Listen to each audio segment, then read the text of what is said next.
గుంటూరు జిల్లా మంగళగిరి ఎయిమ్స్ లో ర్యాగింగ్ కలకలం రేపుతోంది. మెడికల్ కాలేజీలో ఎంబీబీఎస్ ఫస్ట్ ఇయర్ చదువుతున్న విద్యార్థిని హాస్టల్లో వేధింపులకు గురిచేశారు సీనియర్లు. వారి వేధింపులు తాళలేక సదరు విద్యార్థి గత నెల 22న చేతిని కోసుకుని ఆత్మహత్య యత్నానికి ఒడిగట్టింది. తోటి విద్యార్థులు ఆసుపత్రికి తరలించారు. ఆసుపత్రిలో చికిత్స పొందుతూ బాధితుడు కాలేజీ యాజమాన్యానికి మెయిల్ ద్వారా ఫిర్యాదు చేశాడు. స్పందించిన యాజమాన్యం ఆరోపణలు ఎదుర్కొన్న 15 మంది విద్యార్థులను కాలేజీ నుంచి సస్పెండ్ చేసింది.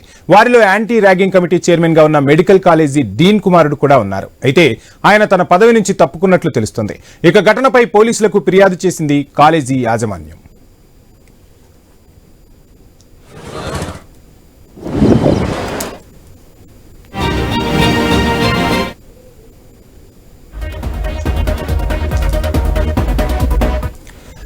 గుంటూరు జిల్లా మంగళగిరి ఎయిమ్స్ లో ర్యాగింగ్ కలకలం రేపుతోంది. మెడికల్ కాలేజీలో ఎంబీబీఎస్ ఫస్ట్ ఇయర్ చదువుతున్న విద్యార్థిని హాస్టల్లో వేధింపులకు గురిచేశారు సీనియర్లు.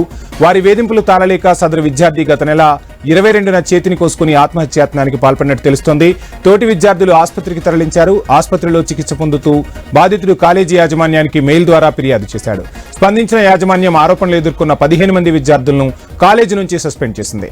వారిలో యాంటీ ర్యాగింగ్ కమిటీ చైర్మన్ గా ఉన్న మెడికల్ కాలేజ్ డీన్ కుమారుడు కూడా ఉన్నారు. అయితే ఆయన తన పదవి నుంచి తప్పుకున్నట్లు తెలుస్తోంది.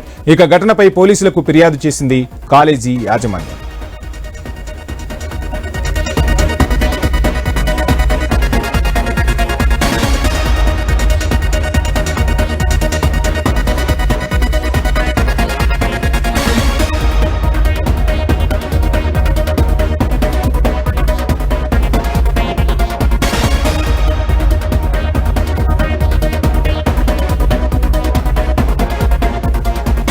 గుంటూరు జిల్లా మంగళగిరి ఎయిమ్స్ లో ర్యాగింగ్ కలకలం రేపుతోంది. మెడికల్ కాలేజీలో ఎంబీబీఎస్ ఫస్ట్ ఇయర్ చదువుతున్న విద్యార్థిని హాస్టల్లో వేధింపులకు గురిచేశారు సీనియర్లు.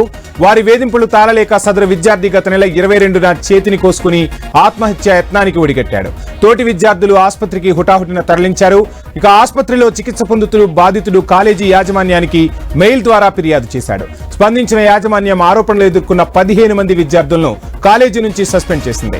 వారిలో యాంటీ ర్యాగింగ్ కమిటీ చైర్మన్ గా ఉన్న మెడికల్ కాలేజీ డీన్ కుమారుడు కూడా ఉన్నారు. అయితే ఆయన తన పదవి నుంచి తప్పుకున్నట్టు తెలుస్తోంది.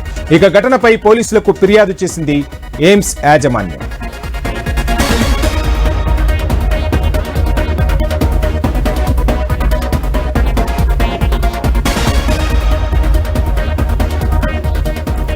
గుంటూరు జిల్లా మంగళగిరి ఎయిమ్స్ లో ర్యాగింగ్ కలకలం రేగింది. మెడికల్ కాలేజీలో ఎంబీబీఎస్ ఫస్ట్ ఇయర్ చదువుతున్న విద్యార్థి ర్యాగింగ్ కు గురైనట్టుగా తెలుస్తుంది.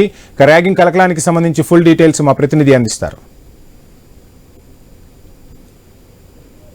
ఏదైతే గుంటూరు జిల్లా మంగళగిరికి సంబంధించి అదే ప్రతిష్టగాంచిన మంగళగిరిలోనే అఖిల భారత వైద్య విజ్ఞాన సంస్థ అంటే ఎయిమ్స్ లో ర్యాగింగ్ ఘటన కలకలం రేపింది.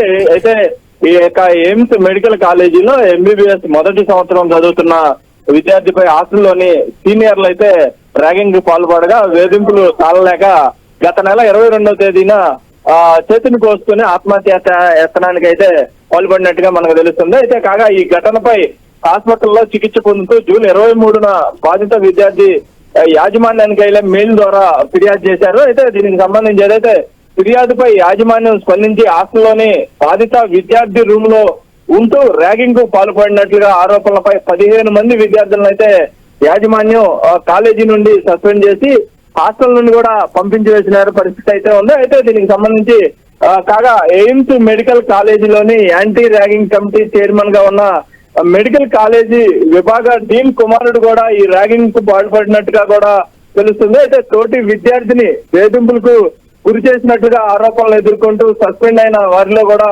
ఈ యొక్క ఏదైతే ఆ డీన్ యొక్క సంబంధించిన కుమారుడు కూడా ఉండటం దీని యొక్క కొసమెరుపుగా అయితే చెప్పవచ్చు. అయితే సదరు ఘటనకు సంబంధించి ఏదైతే బాధ్యత వహిస్తూ ర్యాగింగ్ ఆరోపణలు ఎదుర్కొంటున్న విద్యార్థి తండ్రి ఏదైతే ఆయన డీన్ ఆయనకి సంబంధించి యాంటీ ర్యాగింగ్ కమిటీ చైర్మన్ పదవి నుండి కూడా ఆయన తప్పుకున్నట్లుగా మనకి సమాచారం అందుతుంది. అయితే ఎయిమ్స్ మెడికల్ కాలేజీ హాస్టల్లో జరిగిన ర్యాగింగ్ ఘటనపై అయితే ఎయిమ్స్ యాజమాన్యం పోలీసులకు అయితే ఫిర్యాదు చేసింది. దీనికి సంబంధించి ఏదైతే ఈ ఘటనపై చర్యలు తీసుకునే విషయంపై యాంటీ ర్యాగింగ్ కమిటీ పూర్తిగా విచారించి మరో 2 రోజుల్లో తుది నివేదికను ఇవ్వనున్నట్లుగా మనకి సమాచారం అవుతుంది. మొత్తంగా ఈ యొక్క ర్యాగింగ్ సంబంధించి ఈ ప్రస్తుతం ఎక్కడా కూడా ర్యాగింగ్ లేని పరిస్థితి అయితే ఉంది. ర్యాగింగ్ అనేది నిర్వహిస్తే కఠిన చర్యలు తీసుకుంటామని ఆయా కాలేజీలు కూడా ఎప్పటికప్పుడు విద్యార్థుల్ని కొత్తగా జాయిన్ చేసుకునేటప్పుడు కూడా